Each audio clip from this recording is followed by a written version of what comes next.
सा रे ग म प ध नि सा रे ग म प म ग रे सा नि ध प म ग रे सा नि ध प ध नि सा रे ग म प ध नि सा रे ग म प ध प म ग रे सा नि ध प म ग रे सा नि ध नि सा।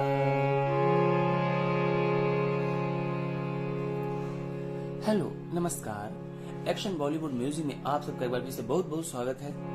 आइए इस वीडियो में आज मैं आपको बताऊंगा कि हमारी आवाज जो है हाई रेंज में कैसे जाती है और वहां पे हमें सुरों को किस तरह से प्रैक्टिस करना चाहिए।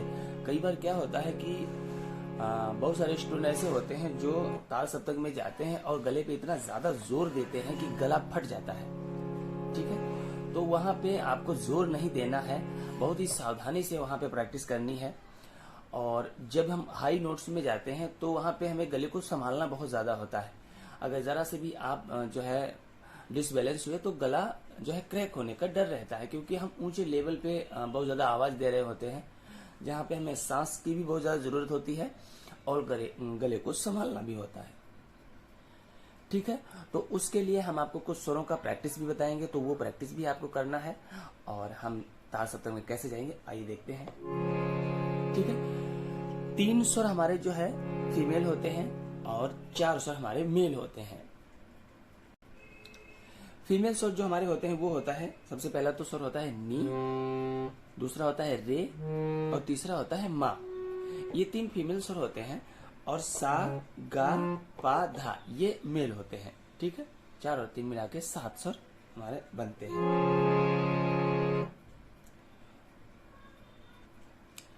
मैं आपको लिखकर बिल्कुल वीडियो समझा रहा हूं, तो आप इसको ध्यान से देखिएगा तो आपको समझ में आएगा और आपको ये पता चलेगा कि हमें स्वर जब हम लगाते हैं तो हमें स्वर को किस तरह लगाना चाहिए और उसकी खूबसूरती कैसे बाहर आती है। अंधाधुंध जो लोग स्वरों को बस बता दिए गए सा बोलो तो सा बोल रहे हैं, लेकिन कभी हमने उसके सा के व्यवहार को नहीं समझा, कभी हमने रे के व्यवहार को नहीं समझा।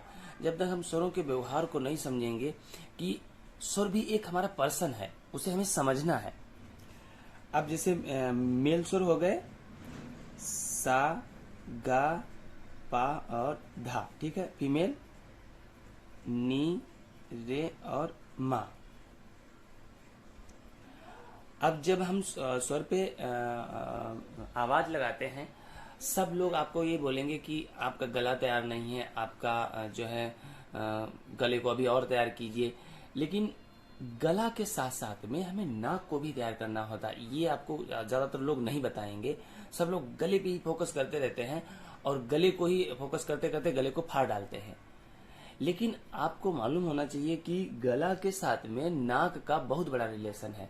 अगर हम नाक को बंद करके बोलें, अब देखो हमने नाक बंद किया, हेलो कैसे हो, अब ऐसे आवाज आएगी, क्योंकि हमने नाक को बंद कर लिया। बिना नाक के गला काम करने वाला नहीं होता है, और बिना गला के भी नाक से हम आवाज निकालेंगे तो उसका भी स्वरूप बहुत ही अलग होगा। तो हमें गले के साथ साथ में नाक को भी तैयार करना होता है। अगर आपने अपनी नाक को अच्छे से तैयार नहीं किया है तो बहुत सारे जो स्वर होते हैं वो नाक से ही आते हैं, और नाक तैयार नहीं है तो वो स्वर आप ले ही नहीं पाएंगे। अब ये जो हमारे स्वर हैं ये नाक के स्वर हैं। ठीक है, जब आप इन पे आवाज लगाएंगे तो आप देखिएगा कि आपके नाक में दोनों तरफ वाइब्रेशन होगा, जिससे हमारे नाक जो है वो साफ होती है। जैसे उसमें रास्ता नहीं है वर्ड गाने का या वर्ड निकलने का। अब बहुत सारी पतली पतली गलियां होती हैं, आप उसमें निकलते हैं तो कई जगह पे क्या होता है, हमारा शरीर फंस जाता है, हम निकल नहीं पाते।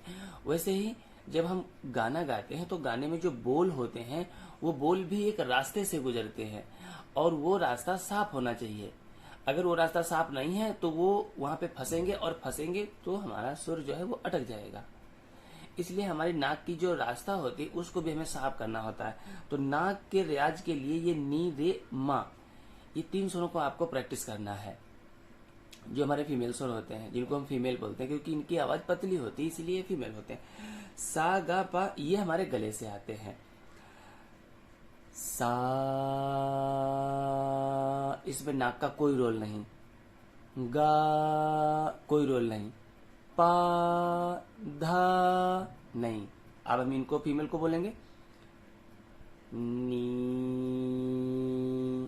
रे तीनों स्वरों में आप देखिए वाइब्रेशन आपकी नाक पे होगा और इन चारों स्वरों में वाइब्रेशन जो है आपके गले पे होगा। तो इस चीज को जब आप अच्छी तरह से समझ लेंगे और उनको समझ कर प्रैक्टिस करेंगे तो आपका जो है गला भी सही होगा और नाक भी सही होगी। जब दोनों चीजें सही होगी तभी आप अच्छा गा पाएंगे।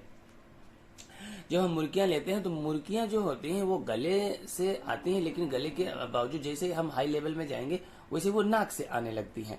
अच्छा, हाई लेवल में जाने के लिए जैसे यहाँ पे मैं इसको थोड़ी देर हटा देता हूँ। यहाँ पे देखिए आप, ये सा है, आपने देखा होगा जब हम यहाँ से चलते हैं तो यहाँ पे जो सा आता है इसके ऊपर एक पॉइंट लगाया जाता है। ये सा हमने लिया, इसके ऊपर ये जो पॉइंट लगाया गया है, इसका एक तो रीजन होता है कि ये तार सप्तक का स्वर है, हमने उसको पहचान लिया कि ये तार का है क्योंकि ऊपर पॉइंट लगा है। दूसरा इसका कारण ये होता है कि ये सा नहीं होता है, ये हो जाता है सा। जैसे हमने नीचे का स्वर लिया तो वो सा है, स्पष्ट सा, लेकिन जैसे तार सप्तक पे जाते हैं तो उसके ऊपर एक पॉइंट लगा दिया जाता है, पॉइंट से वो हो जाता है सा। सा सा का मतलब है कि जैसे हम तार सप्तक पे पहुंचे वैसे हमारी जो आवाज थी वो सा से सा में बदल गई।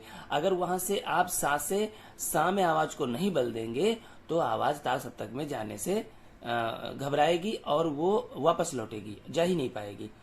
तो जैसे ही हम अगले तार सप्तक पे जाते हैं तो सा को हमें सा बोलना होता है, क्योंकि वो हमारी जो आवाज गले की है वो सीधे नाक पे उतर जाती है, तो वो सा हो जाता है। सा, रे, गा। अगर हम उधर जाएंगे तो हमें वो गा नहीं बोलना पड़ेगा, वो बोलना पड़ेगा गा। गा बोलेंगे तो हम उसको बोल पाएंगे। अगर आप स्पष्टली गा बोलेंगे और इस लेवल में आके बोलेंगे तो गला फटेगा। यही चीज स्टूडेंट को पता नहीं होती और वो तार सप्तक में जाकर के यहाँ पे अपने गले को सीधे यहाँ पे जाकर के सीधा गले पे पूरा फोकस करता है, और गले पे फोकस करोगे तो गला फटेगा, क्योंकि गले का हमारा जो रेंज है वो यहाँ से यहाँ तक ही है। उसके बाद जैसे हम नी पे पहुंचेंगे तो नी तो ऑलरेडी नाक का स्वर है, वो सीधे वाइब्रेशन नाक पे देगा, और नी से जैसे हम आगे जाएंगे तो सारे स्वरों का जो स्वभाव है, जो उसका भाव है, वो सीधा नाक पे उतर जाता है। सा, सा, दोनों में अंतर है। सा, सा, रे, रे, दोनों में अंतर। अब यहाँ पे रे था, यहाँ हो गया रे। तो ये चीज आपको ध्यान रखनी है। तो जब भी आप ताल सप्तक में जाएंगे तो आवाज को जो है नाक पे हमको फोकस करना है, गले पे नहीं। यहाँ गले का फोकस आपका यहाँ से यहाँ तक है,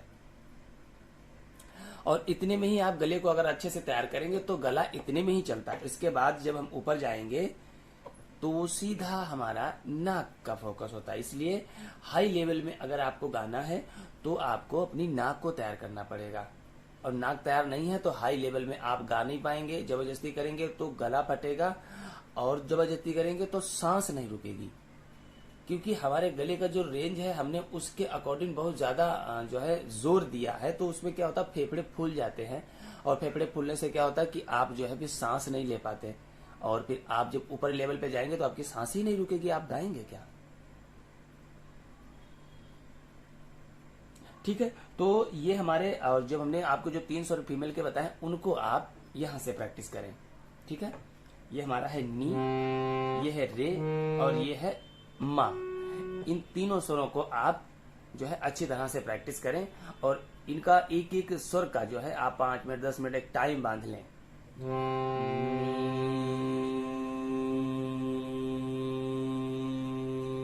जब आप इस तरह से नी बोलेंगे तो वाइब्रेशन सीधा आपके नाक में होगा। नाक में होगा तो नाक की जो रास्ताएं बंद हैं वो साफ हो जाएंगी। और नी आप कोशिश कीजिएगा, नी की जगह पे आपको नी के बाद में आता है ई, उस पे फोकस करना है। नी को ले करके ई पे चले जाना है।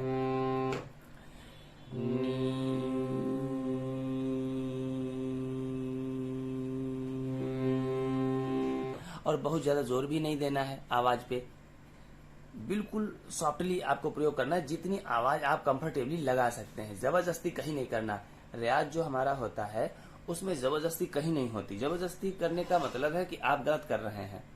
रियाज का मतलब क्या है? रियाज तो एक बहुत ही प्यारी चीज है, उसको आप मुस्कुराते हुए कीजिए, कंफर्टेबली कीजिए। बहुत से मैंने लोगों को देखा है कि वो जब रियाज करते हैं तो उनको इतनी टेंशन होती है कि वो क्या कर डालेंगे, क्या कौन से सुर गाने में लगे, बहुत ज्यादा टेंशन लेकर के रियाज करते हैं। रियाज टेंशन से नहीं होता है। रियाज जितना आप मधुरता से करेंगे, जितना प्यार से करेंगे, उतना ही बढ़िया होगा।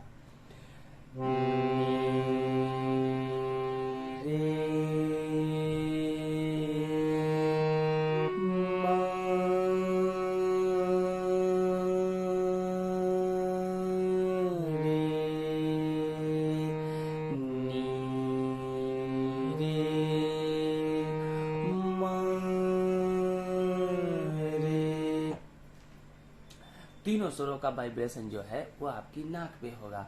नाक पे वाइब्रेशन होगा तो नाक का हमारा रियाज होगा। नाक का रियाज होगा तो आप देखिएगा, एक वीक आप इस प्रैक्टिस को कीजिए, उसके बाद आपकी जो नाक है वो इतनी बढ़िया हो जाएगी कि आप किसी भी सुर को मुर्कियां ले पाएंगे और आराम से ऊंचे लेवल में भी आप गा पाएंगे। अगर हर सुर को हम एक पर्सन की तरह जो है उसको ध्यान में रख करके प्रैक्टिस करें तो आपका बोरिंग रियाज भी बहुत ही मधुर हो जाएगा। रियाज जैसे हम आपको थोड़ा करके दिखाते हैं, जैसे हमारा हम 3-4 लेते हैं। सा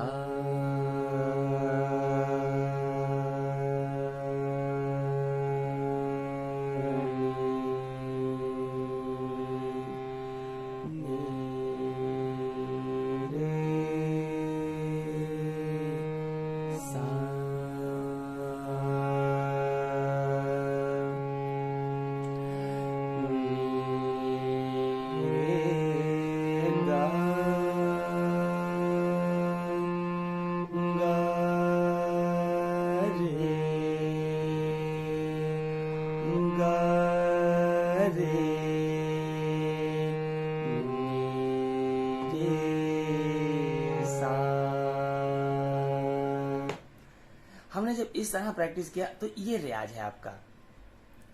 अब हमने हर सुर को समझा, ये एक पर्सन है। आप जब गा पे जाते हैं तो गा क्या कह रहा है उसको समझिए।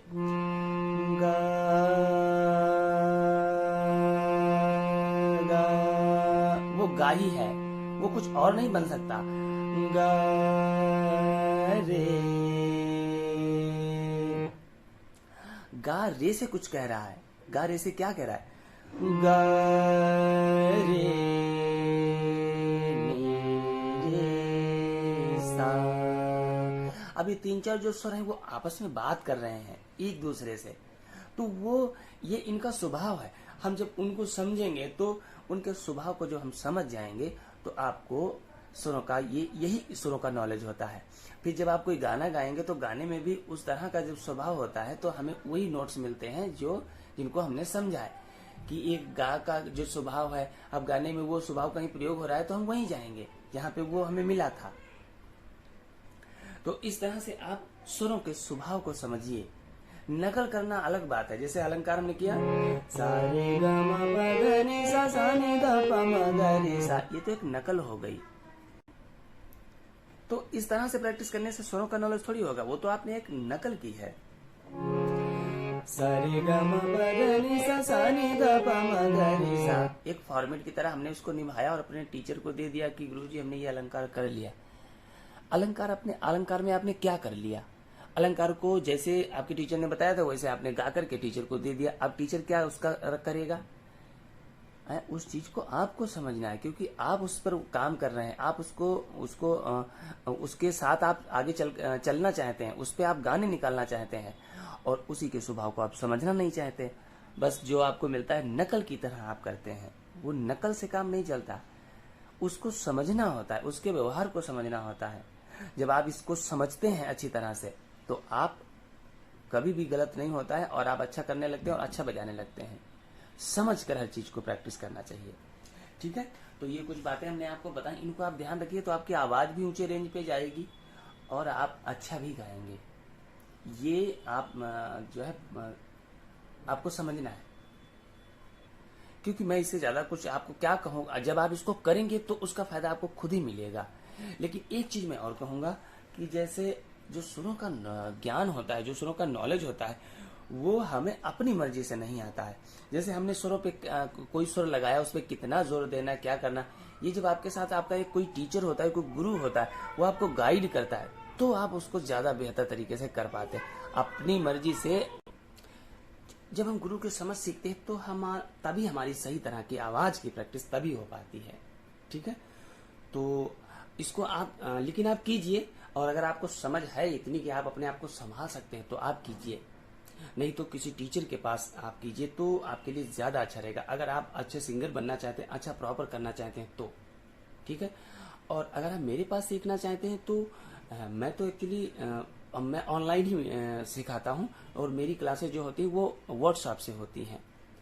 वीडियो कॉल करके भी सिखाया जाता है और वीडियो के माध्यम से भी सिखाया जाता है। तो उसमें आप कोई भी क्लास ज्वाइन करके आप घर बैठे ही सीख सकते हैं, आपको कहीं जाने की ज़रूरत नहीं है। आप बहुत अच्छा करेंगे, बस कि जैसे हम आपको बताएं वैसे आप करते जाइए। अच्छा, इसमें भी एक रीजन है कि हम आपको बताएंगे तो क्या बताएंगे, एक्चुअली जो हमने किया है, हमने जिस हम रास्ते से गुजरे हैं, जो जो हमने चीज़ों को अपनाया है और उनको अपना करके जो उनसे फ़ायदा हुआ है, तो वो चीज़ मुझे पता है, और मैं उन सब चीज़ों को सही तरह से समझ पाया हूँ, और उन्हीं को सही तरह से आपको भी समझाने की कोशिश करता हूँ, ताकि आप उनको सही तरह से निभाएं तो आप भी अच्छा कर पाएं। ठीक है, तो मिलते हैं अगले वीडियो में। अगर आप सीखना चाहते हैं तो आप क्लास ज्वाइन करें, ठीक है, और घर बैठे सीखें, कहीं आपको जाने की ज़रूरत नहीं है। और अगर आपने चैनल को सब्सक्राइब नहीं किया ज़रूर कर लीजिए, और बेल आइकन ज़रूर दबाइए, ताकि ऐसे बहुत सारे वीडियो आपको मिलते रहें और आपको उनसे समझ मिलती रहे कि हमें आगे कैसे करना, क्या करना है, तो उनसे भी आप सीखते रहेंगे। ठीक है, मिलते हैं, नमस्कार।